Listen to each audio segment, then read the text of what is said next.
plenty of time for more questions. Sorry it's a bit shorter today. Shorter? That's one way to spin it. But the truth? Karoline Leavitt just faced the most humiliating moment of her press career. That wasn't time management. That was damage control. Karoline stumbled through a question, botched the response, and hit the eject button before things got worse. I've now been asked and answered this question 3 times by the both of you, and I've given you my answer. The press came for clarity, and what they got instead: evasion, frustration, and a dramatic exit. What did she say that went so wrong? Let's take a look. The signal disaster, when secrets leak and tempers flare. In the hallowed halls of the White House, where history has been made for centuries, a new chapter of political theater began to unfold. The year was 2025, the administration was Trump's second term, and at the center of an expanding tempest stood Karoline Leavitt at just 27 years old, the youngest person ever to hold the position of White House press secretary. Her meteoric rise from campaign intern to the most visible spokesperson for the leader of the free world had captured national attention, but nothing in her rapid ascent could have prepared her for what was about to transpire on that fateful March morning. Picture the scene: the White House briefing room, that iconic stage where presidents have announced wars, elections have been decided, and national tragedies have been addressed. The room buzzes with anticipation as reporters from every major news outlet settle into their seats. Cameras are positioned, microphones are tested, and somewhere in the back rooms, Leavitt and her team are going through their final preparations. The agenda for the day is straightforward, or so it seems. But lurking beneath the surface is a scandal that would soon erupt like a volcano, spewing political lava across the landscape of Washington, D.C. The controversy that would ultimately define this press conference had its origins in the modern world of encrypted messaging. Signal, the app that had become a favorite among government officials for its promised security, had become the unlikely vehicle for what would become known as Signalgate. In the shadowy world of national security communications, a mistake had been made, a mistake of such magnitude that even the most experienced crisis managers would struggle to contain its fallout. The leaked Signal chat contained discussions about military strikes in Yemen, involving the highest echelons of the Trump administration. These weren't casual conversations about lunch plans or weekend weather. These were classified details about military operations that had somehow found their way to Jeffrey Goldberg, editor-in-chief of The Atlantic, a journalist who had made a career of piercing the veil of government secrecy. The implications were staggering. National security protocols had been breached, sensitive information had been exposed, and the entire apparatus of government confidentiality had been compromised. As the press conference began at 10:30 a.m. sharp, Leavitt stepped up to the familiar blue podium with the presidential seal. Dressed impeccably, her signature blonde hair perfectly coiffed, she embodied the polished image the Trump administration sought to project. But beneath the surface, those who knew her well could detect the subtle signs of tension, the slightly hurried cadence of her opening remarks, the barely perceptible tremor in her hands as she adjusted her notes. The first few minutes proceeded as expected. Leavitt delivered updates on Trump's agenda, touched on economic indicators, and mentioned upcoming diplomatic meetings. But the reporters in the room weren't here for the standard talking points. They had come for blood, and the Signal chat was their weapon of choice. When the questions began, they came like a barrage of artillery fire. CNN's Caitlin Collins, known throughout Washington for her prosecutorial questioning style, led the charge. What can you tell us about the leaked Signal messages that included Jeffrey Goldberg? The room fell silent. This was the moment everyone had been waiting for. The moment that would define not just this press conference, but potentially Leavitt's entire tenure. What happened next would become the stuff of legend in Washington press corps circles. Instead of the measured diplomatic response that seasoned press secretaries are trained to deliver, Leavitt launched into a defensive tirade that seemed to confirm every suspicion about the administration's handling of the crisis. And I would just add one more point. We are not going to be lectured about national security and American troops by Democrats and the mainstream media who turned the other cheek when the Biden administration, because of their incompetence, left 13 service members dead in Afghanistan, and not a single person in the previous administration was held accountable for that botched withdrawal. The deflection was textbook. When faced with criticism, pivot to a different issue and attack your opponents. But Leavitt's delivery lacked the finesse that this strategy required. Her voice rose in pitch, her gestures became more emphatic, and the mask of professional composure began to crack. The reporters in the room, veterans of countless political battles, sensed blood in the water. The questions continued to rain down. Collins pressed on about whether Trump had personally reviewed the messages and whether he felt misled by his national security team. Leavitt's responses became increasingly terse and evasive. The tension in the room was no longer just palpable, it was suffocating. Then came the moment that everyone in the room knew was pivotal. Collins asked about the leaked messages showing Pete Hegseth writing, 14-15, strike drones on target, and in all caps he said, this is when the first bombs will definitely drop. The question was simple but devastating. Did the president feel he was misled about the nature of the information information that had been leaked? Leavitt's response would become perhaps the most quoted moment of her career. I've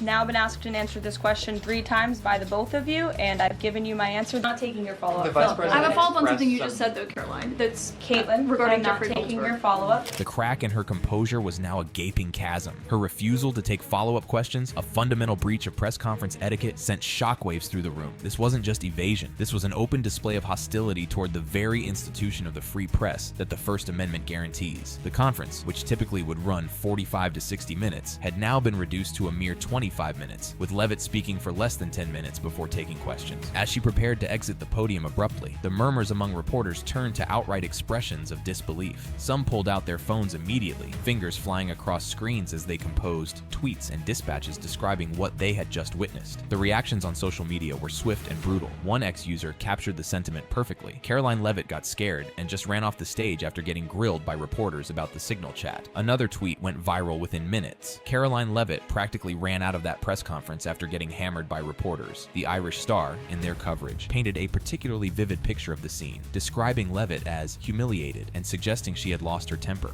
The headline screamed, "Breaking. Karoline Leavitt loses temper and storms off press conference stage." But the establishment narrative, while capturing the drama of the moment, missed several crucial elements of what had transpired. The Signal scandal wasn't just about a technical error or a communications mishap. It represented a fundamental question about the Trump administration's approach to national security, transparency, and the relationship between government and press. The National Security Council had already confirmed the authenticity of the leaked messages, making Leavitt's attempts to call the story sensationalized appear increasingly hollow. Her personal attacks on Goldberg, labeling him an anti-Trump hater and registered Democrat, followed a familiar playbook. When in doubt, attack the messenger's credibility rather than address the substance of the message. What made this conference particularly disastrous wasn't just the emotional breakdown or the abrupt ending. It was the complete failure to achieve any of the basic objectives of a White House press briefing. No clarity was provided on the security breach. No reassurance was offered to the American people about the integrity of national security communications. No pathway forward was outlined to prevent similar incidents in the future. As the dust settled from this first major crisis, political analysts began to speculate about Leavitt's future in the role. The Washington Post ran a feature suggesting she might not last through the summer.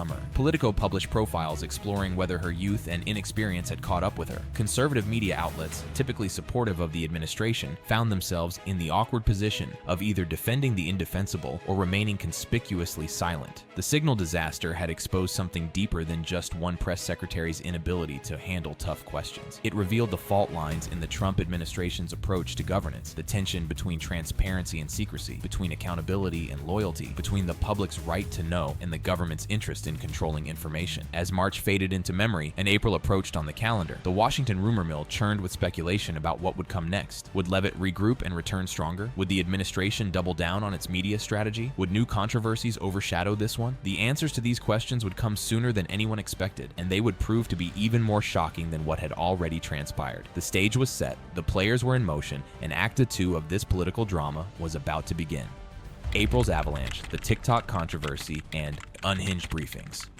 As the cherry blossoms bloomed throughout Washington, D.C., bringing their annual reminder of renewal and hope, the White House press operations were experiencing anything but a springtime awakening. If March had been Karoline Leavitt's baptism by fire, April would prove to be a month-long immolation that would leave her political reputation scorched beyond recognition. The month began with what political communications experts would later analyze in case studies as one of the most tone-deaf media appearances in modern political history. Kate Max, a TikTok-running influencer known for her casual jog and chat videos, had somehow secured an interview with the White House press secretary. The setting alone should have raised eyebrows. Here was America's youngest press secretary, the official voice of the executive branch, giving an exclusive interview to a social media personality whose platform was built around fitness content, not hard news analysis. The video, which would eventually garner nearly 2 million views before being repeatedly re-uploaded to manage the backlash, featured moments that crystallized everything critics had been saying about the Trump administration's communications strategy. In what became perhaps the most meme-worthy moment of her tenure, Leavitt showed off a printed image with the text, "I believe everything the legacy media shows," crossed out and replaced with "reject critical thinking." The irony was delicious for critics and devastating for supporters. Here was the White House press secretary, whose job ostensibly involved facilitating the flow of accurate information between the government and the citizenry, openly mocking the very concept of media literacy honesty and critical analysis. The symbolism couldn't have been more perfect or more poisonous to the administration's credibility. Hope Waltz, daughter of Minnesota Governor Tim Waltz, seized upon the moment with a response video that would receive over 1 million views of its own. Her critique wasn't just personal, it was generational. Young Americans watching these dueling TikToks were witnessing a battle for the soul of political communication in the digital age. Waltz's video, which called Leavitt's appearance politically tone-deaf, resonated particularly strongly with viewers who had grown up expecting their leaders to engage with media critically, not dismissively. The backlash was immediate and severe. Comments flooded in under Max's video with remarks like, "Oh, Kate, this is disappointing," receiving tens of thousands of likes each. Max found herself repeatedly re-uploading the video, attempting to curate comments and manage the overwhelmingly negative response. But the internet, as always, never forgets. Screenshots, screen recordings, and reaction videos proliferated across platforms, each one amplifying the controversy. But this was merely the appetizer for what would become Leavitt's most tumultuous period as press secretary. Between April 16th, 2025, she would conduct a series of press briefings that observers from across the political spectrum would describe as unhinged. The April 16th briefing represented another catastrophic failure of basic press relations. The agenda for the day should have been straightforward: address the ongoing situation with El Salvador's President Nayib Bukele, provide updates on the US-China trade war, and tackle questions about deportation policies. Instead, what unfolded was what critics would call a right-wing propaganda video. The strategic decision to bring Patty Morin as a special guest revealed the administration's calculating approach to media manipulation. Morin, whose daughter Rachel had been murdered by an alleged undocumented immigrant, delivered a heartbreaking personal testimony that dominated the briefing's emotional landscape. It was theater of the highest order, and political theater at that. When facing difficult questions about policy missteps and administrative errors, the administration had discovered a foolproof strategy: shift the narrative from facts to feelings, from policy to personal tragedy. But the true Kafkaesque moment came after Morin's emotional appearance. Having ostensibly opened the floor for questions, Leavitt then refused to actually take them. The absurdity was complete. Reporters, who had prepared for days to question the administration on significant policy matters, found themselves audience members in a staged production rather than participants in a democratic process. The X platform exploded with outrage. One particularly viral tweet captured the zeitgeist. Karoline Leavitt's entire press conference for today was just a right-wing propaganda video. She didn't even answer any questions from the press. What a joke this administration is. The sentiment was echoed across thousands of posts, creating a digital chorus of disapproval that drowned out any attempts at spin control. Meanwhile, user at Lippy Addiction began sharing interpretations of Leavitt's briefings by Lisandro Vazquez, creating what would become an unofficial daily chronicle of press room dysfunction. These videos, tagged #unhingedleavitt, captured moments where the press secretary appeared to be losing not just battles with reporters, but the war for basic composure and credibility. The April 17th briefing introduced new levels of bizarre behavior. Leavitt was described as tired and defeated, with online speculation mounting that she was at her breaking point. The same woman who had once prayed confidently with her staff before briefings, asking for divine guidance and clarity, now appeared to be abandoned by both celestial and terrestrial support. The chaos reached its crescendo on April 18th, with what would be remembered as the Medical Emergency Monday fiasco.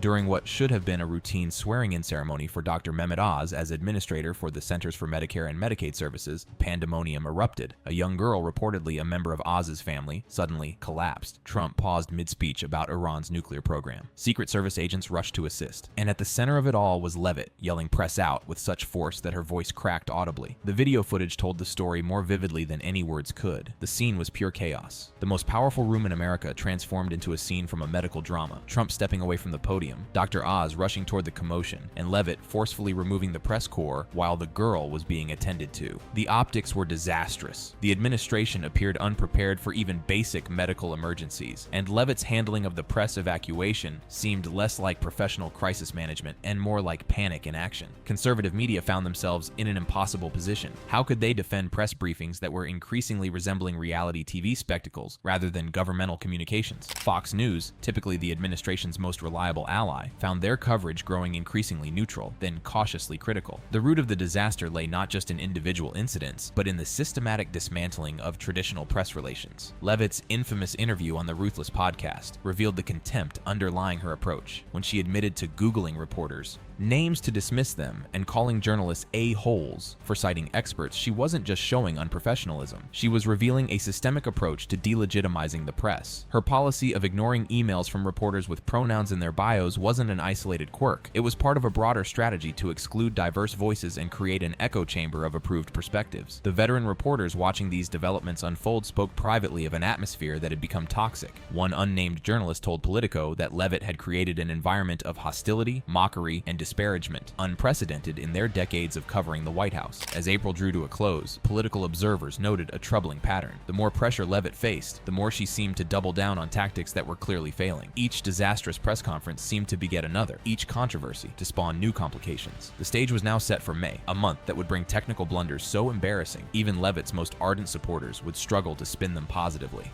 The final meltdown, when new media met old school disaster.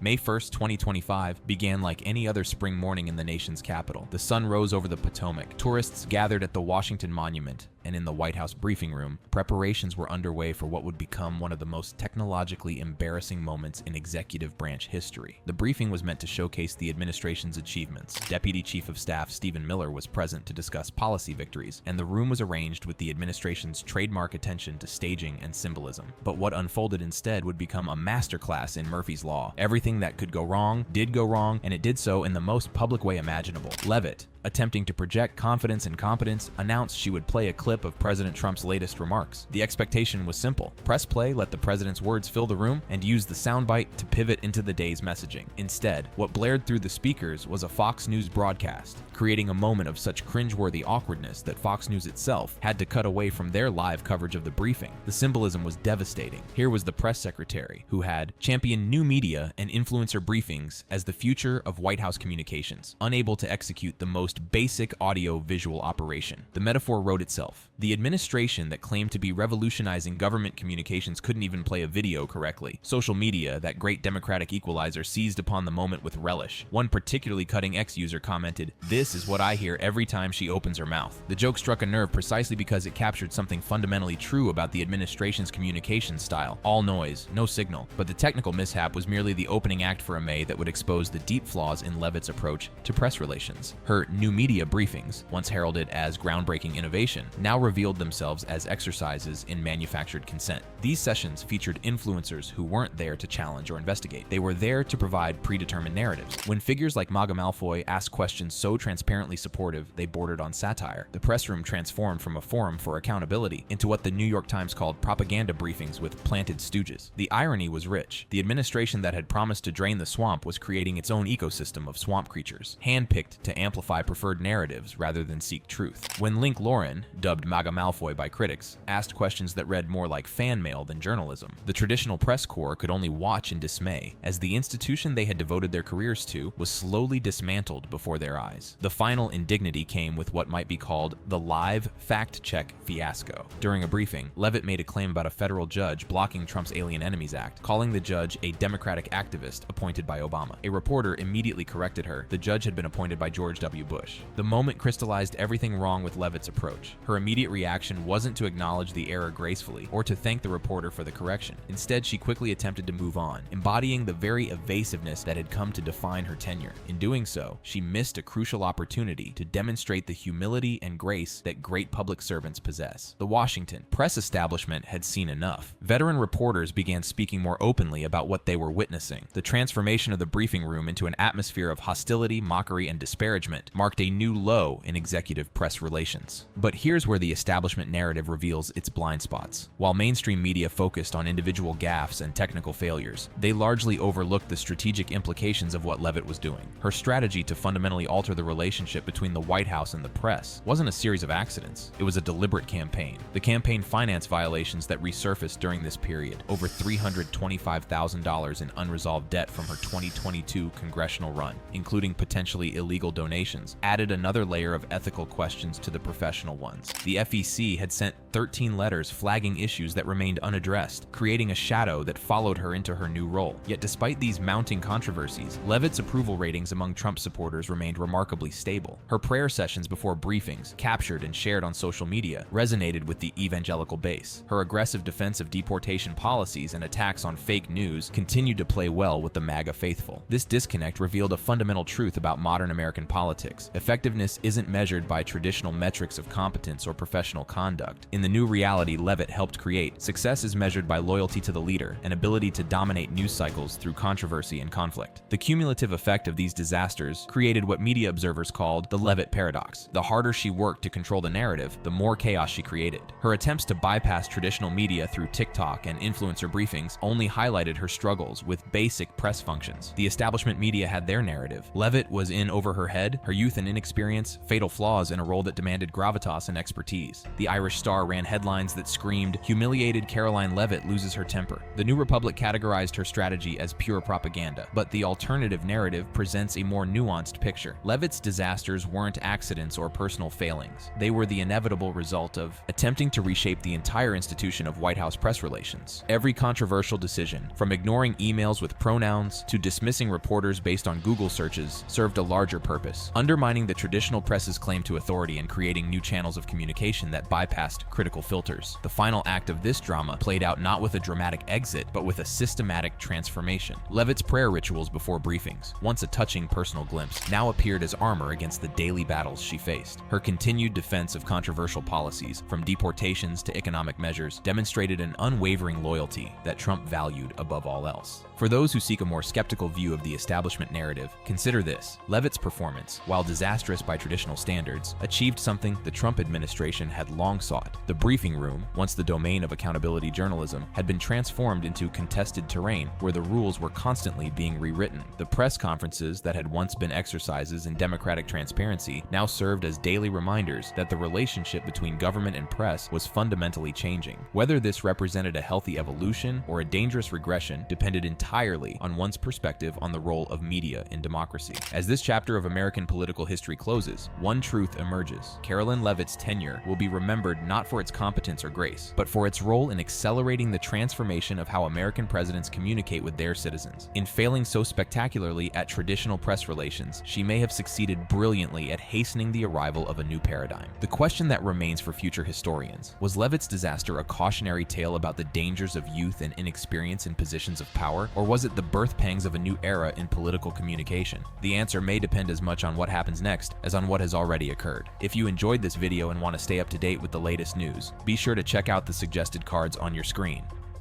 Let me be clear, there will be no unilateral reduction in tariffs against China. The president has made it clear. Karoline Leavitt's recent live interview was nothing short of a tragedy. It went off the rails almost instantly. She tried to outsmart the media, but instead ended up completely embarrassing herself on a national stage. From what most consider to be inaccurate claims during a White House briefing, to desperate attempts to spin the narrative, she practically handed her critics all the ammunition they needed. Today we're breaking down exactly how it all unraveled, and why it's exploding across the headlines.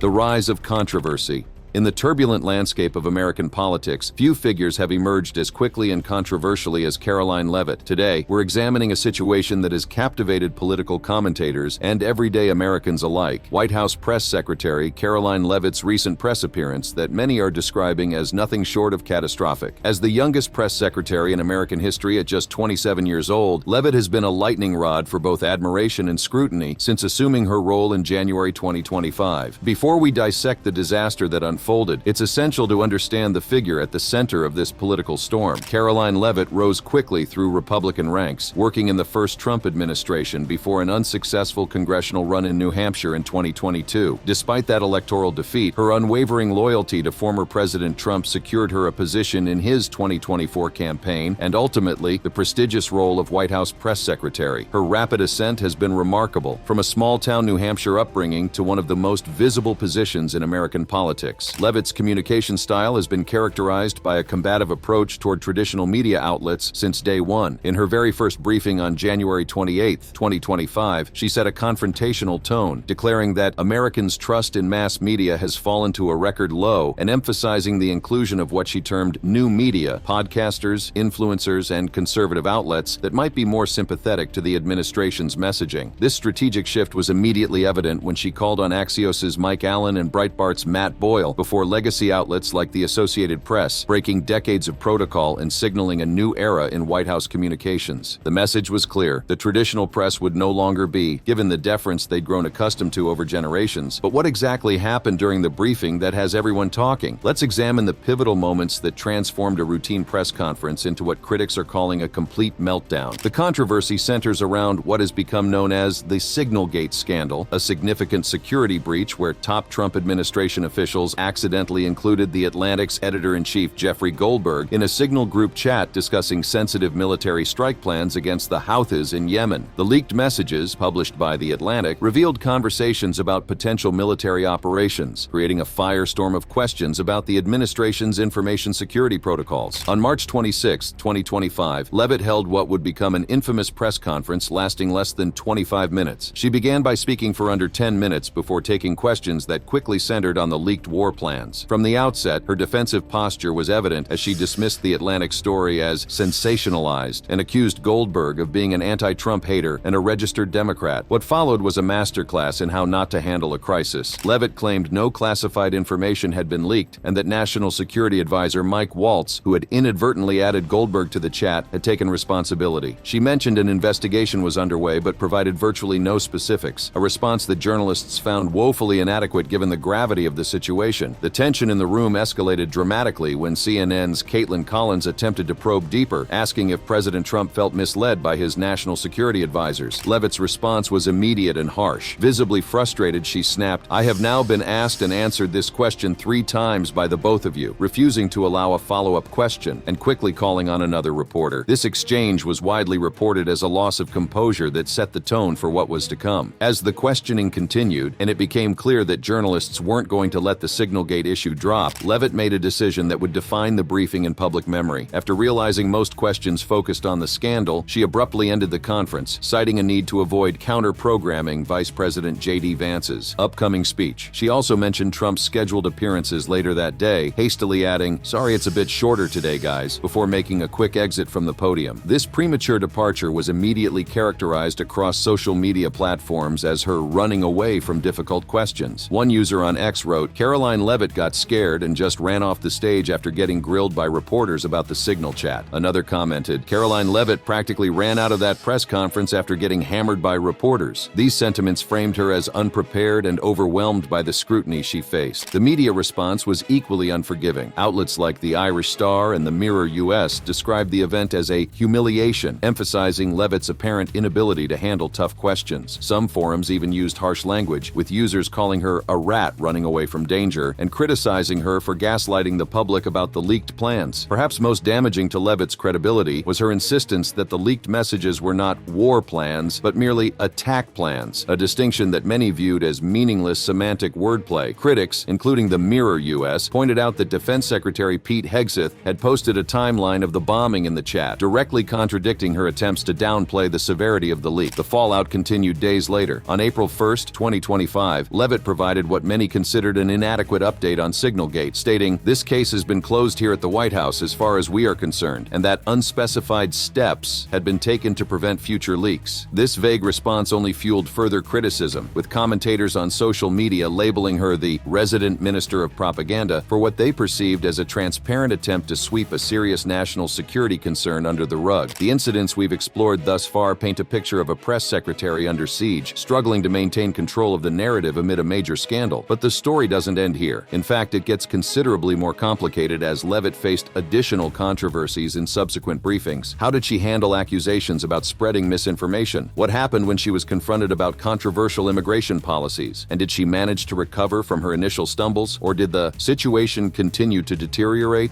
The unraveling. The aftermath of the Signalgate debacle created a challenging environment for Leavitt, with journalists now more determined than ever to hold the administration accountable. Rather than adopting a more measured approach, however, Leavitt doubled down on her combative style, leading to several memorable confrontations that quickly went viral. One particularly notable incident occurred on April 15, 2025, when Leavitt faced questions about the deportation of Kilmar Armando Abrego Garcia, a Salvadoran immigrant with protected legal status. Instead of addressing the legitimate concerns about this case, Leavitt responded with mockery, saying, "Based on the sensationalism of many of the people in this room, you would think we deported a candidate for Father of the Year." This dismissive comment might have been provocative enough on its own, but Leavitt went further, accusing Garcia of human trafficking without providing any evidence to support this serious allegation. This claim immediately drew backlash from advocacy groups and legal experts, with social media users like at Call to Activism describing her statements as a full-blown meltdown of lies. The situation deteriorated further the following day. On April 16, 2025, in what observers described as bizarre behavior, Leavitt initially asked if reporters had questions, but then refused to take any, leading to perceptions that she was tired and defeated. One ex-user, at Lippy Addiction, suggested she was at her breaking point, a sentiment that gained traction as video clips of the awkward moments circulated online. What made these incidents particularly damaging was the growing perception that Leavitt wasn't just struggling under pressure, but actively engaging in deliberate misinformation. Posts on X accused her of using planted stooges in the press room to field softball questions, a claim that gained credibility when the New York Times published an analysis highlighting her reliance on friendly media outlets. Critics described this tactic as authoritarian, with one social media comment stating, "This is how authoritarian states are run." The controversies weren't limited to immigration and media management. Leavitt's handling of economic policy, particularly regarding tariffs, also became a flashpoint. In a Fox News appearance that quickly went viral, she made claims about international trade negotiations that left even the typically friendly Fox hosts visibly confused. In this remarkable exchange, Leavitt attempted to clarify the administration's tariff policy, but instead created more confusion with contradictory statements. The Fox News host directly asked about the timetable for reducing tariffs against China, noting that Trump had been ambiguous about it. Let me be clear, there will be no unilateral reduction in tariffs against China. The president has made it clear China needs to make a deal with the United States of America, and we are optimistic that will happen. What made this exchange particularly noteworthy was Leavitt's circular logic, claiming to provide clarity while essentially restating the same ambiguous position that prompted the question in the first place. The Fox host's tepid response, "Okay, well, markets seem to be watching every bit of it," reflected the growing sense that even media outlets typically friendly to the administration were finding it difficult to extract straightforward answers from the press secretary. But perhaps the most eyebrow-raising moment came when Leavitt made an astonishing claim about the number of countries engaged in trade negotiations with the United States. Too long. And President Trump has brought hundreds of countries now from around the world to the negotiating table. We have 18 proposals on paper from nations around the world who recognize that they have in fact been ripping off the United States. This statement was immediately flagged by fact checkers as mathematically impossible, given that there are only 195 countries in the world recognized by the United Nations, 193 member states plus 2 non-member observer states. Even accounting for territories or autonomous regions, the claim of hundreds of countries engaging in negotiations was simply not credible. The accuracy issues extended to other policy areas as well. When questioned about immigration statistics during a briefing, Leavitt provided figures that seemed to lack any firm basis in official data. Well, you'd have to ask the Department of Homeland Security for a specific number, but we suspect it's definitely in the millions, perhaps upwards of 20 million people that were allowed into the country illegally by the previous administration. And the president and his team are focused on deporting as many as we possibly can, and they are moving as quickly as possible. When pressed to provide specific numbers on how many undocumented immigrants were in the country, Leavitt first deflected by saying, "You'd have to ask the Department of Homeland Security," but then immediately offered a speculative figure of perhaps upwards of 20 million people, a number significantly higher than most credible estimates. This pattern of deflection, followed by unsubstantiated claims, became a hallmark of her briefing style, leaving journalists and viewers alike questioning the reliability of the information being presented. The cumulative effect of these missteps was a growing crisis of credibility. Even conservative media outlets, which had initially celebrated Leavitt's appointment as a breath of fresh air, began to express concerns about her handling of basic facts. Her youth, once touted as an advantage that brought energy and fresh perspective to the role, was increasingly cited as a liability, with critics questioning questioning whether she had the experience necessary to navigate the complexities of White House communications. Adding to the pressure was Leavitt's implementation of controversial changes to press room protocols. In a move that drew sharp criticism from media organizations, she announced that the White House would take control of the briefing room seating chart, stripping the White House Correspondents Association of its traditional role in this process. This decision, which appeared designed to favor pro-Trump and digital-first outlets over legacy media like CNN and NBC, was characterized by critics as a calculated effort to humiliate and sideline traditional journalism. Leavitt defended the change by stating, "It's not about ideology, it's about increasing the wide array of outlets that have access." But many viewed this explanation with skepticism, especially given her previous comments disparaging legacy media. The controversy intensified when it was reported that certain outlets, including the Associated Press, had been barred from the press pool for reportedly ignoring Trump's executive order renaming the Gulf of Mexico to the Gulf of America. These structural changes, combined with her confrontational rhetoric and factual inconsistencies, created what many observers described as a perfect storm. Rather than fulfilling the traditional role of the press secretary to serve as a bridge between the administration and the public through the media, Leavitt seemed to be constructing walls, limiting access to those deemed friendly while alienating outlets with larger audiences and established journalistic credentials. The situation reached a new level of absurdity on April 17, 2025, when Chinese envoy Zhang Zhisheng pointed out on social media that the red dress with lace that Leavitt wore during a press briefing was made in China, a deeply ironic twist given the administration's tough rhetoric on Chinese imports and tariffs. Weibo posts from Chinese textile workers claiming to have produced the dress in Mabu, China, went viral, with Zhang stating, "Accusing China is business, buying China is life." This fashion faux pas, while seemingly trivial compared to policy matters, became emblematic for critics of what they perceived as the administration's hypocritical stance on trade. As these controversies accumulated, the pressure on Leavitt intensified. Her responses became increasingly defensive, and her body language during briefings suggested growing discomfort. The young press secretary, who had once been lauded for her confidence and poise, now appeared at times to be struggling to maintain her composure in the face of relentless questioning. Yet the worst was still to come. Soon, a series of dramatic incidents pushed the situation from bad to catastrophic, culminating in what many political observers now describe as one of the most disastrous periods for White House communications in recent memory. The question was no longer whether Leavitt could recover her footing, but rather how much more damage would be done before a change of course became inevitable. The aftermath.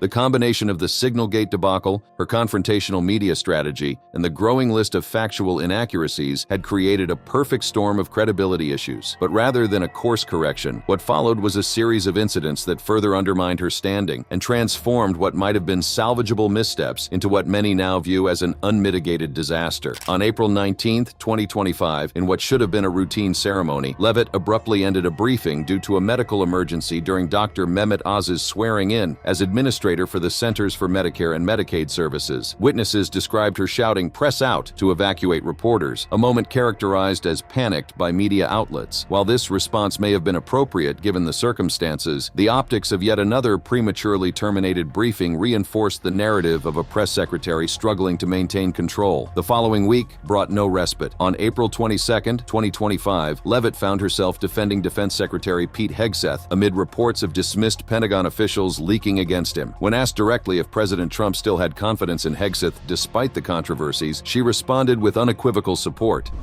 No travel plans at this time. Doesn't mean it's not happening. I just don't have anything to share.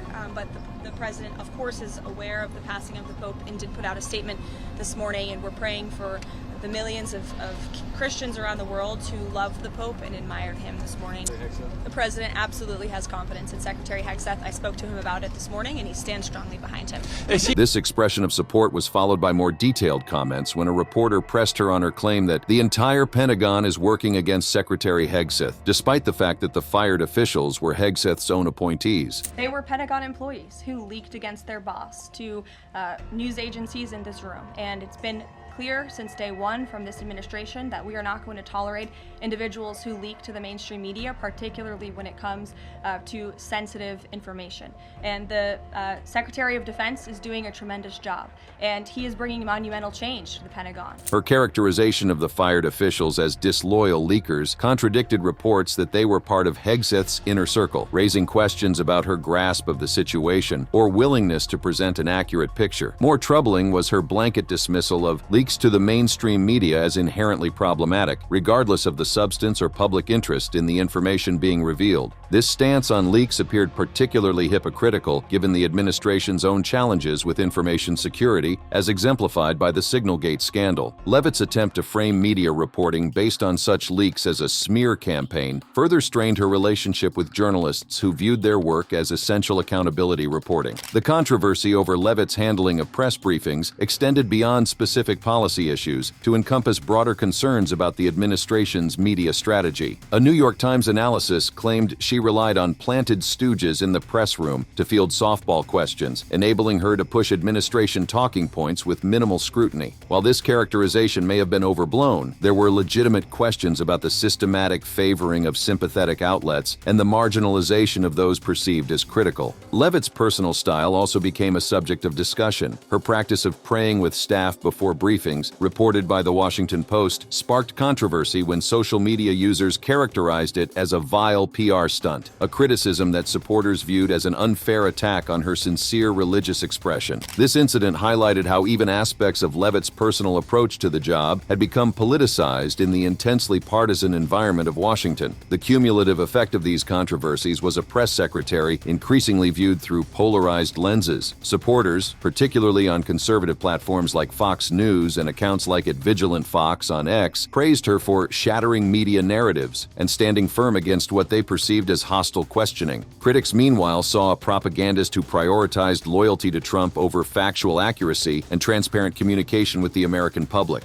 This division was evident in the contrasting ways her performance was characterized. To her supporters, Leavitt was a bold defender of Trump's agenda who refused to be intimidated by a biased press corps. To her critics, she was unprofessional, evasive, and increasingly overwhelmed by the demands of a job for which she lacked the necessary experience. The reality, as is often the case, was more nuanced than either of these extreme characterizations. Leavitt's youth and relative inexperience were undoubtedly factors in her struggles, but many of the issues stemmed from deliberate strategic choices rather than simple mistakes. The decision to prioritize new media over traditional outlets, the confrontational approach to questioning, and the willingness to make statements without solid factual grounding all reflected a specific vision of how the White House should engage with the press, one that prioritized message discipline and base mobilization over broad public information. This approach had historical precedents in previous administrations, particularly during Trump's first term, when press secretaries like Sean Spicer and Kayleigh McEnany often adopted similarly combative stances toward the media. What distinguished Leavitt's tenure, however, was the intensity and frequency of the confrontations, as well as the backdrop of specific controversies like Signalgate that demanded more nuanced handling. The aftermath of these tumultuous weeks was predictable, a significant erosion of Leavitt's credibility with large segments of the media and public. Even outlets that had initially been supportive began to express reservations about her approach, concerned that the constant controversies were overshadowing the administration's policy agenda. The question of whether she could effectively serve as the public face of the White House became a topic of open speculation. Particularly damaging was the perception that Leavitt was not merely struggling, but actively misleading the public. Her unsubstantiated claim about hundreds of countries engaging in trade negotiations, her unsupported accusation that Kilmar Armando Abrego Garcia was involved in human trafficking, and her insistence that the Signalgate messages did not constitute war plans, all contributed to a growing sense that factual accuracy was not a priority in her communications strategy. This approach had real-world consequences beyond the political sphere. Markets reacted to her confusing statements on tariff policies, with investors struggling to discern the administration's actual intentions. International allies and adversaries alike found it difficult to interpret the administration's positions when they were presented in such contradictory terms. And ordinary Americans seeking clear information about government policies were left with more questions than answers after many of her briefings. It's worth noting that Leavitt's struggles occurred against a backdrop of significant policy challenges. The administration was grappling with complex issues related to immigration, trade, national security, and economic policy, all areas where clear, consistent communication was essential. The controversy surrounding her briefing style and factual accuracy made it more difficult to effectively convey the administration's approach to these crucial matters. Some critics have argued that Leavitt's difficulties were symptomatic of broader issues within the administration, a preference for loyalty over expertise, a reflexive hostility toward traditional media, and a willingness to sacrifice factual precision for political advantage. Others have suggested that she was hampered by impossible expectations, tasked with defending controversial policies policies in a media environment that was predominantly skeptical, if not openly hostile. What's clear is that the series of press briefings we've examined represented a significant failure of political communication, regardless of one's ideological perspective. Even viewed in the most charitable light, these events did not achieve their presumed objective of effectively conveying the administration's positions and priorities to the American public. Instead, they became the story themselves, distracting from, rather than highlighting the work of the government. What is beyond dispute is that these press briefings marked a significant moment in the evolving relationship between the White House and the media, a relationship that remains essential to the functioning of American democracy, regardless of the administration in power or the individuals who represent it to the public. If you enjoyed this video and want to see more like it, be sure to check out the cards popping up on your screen.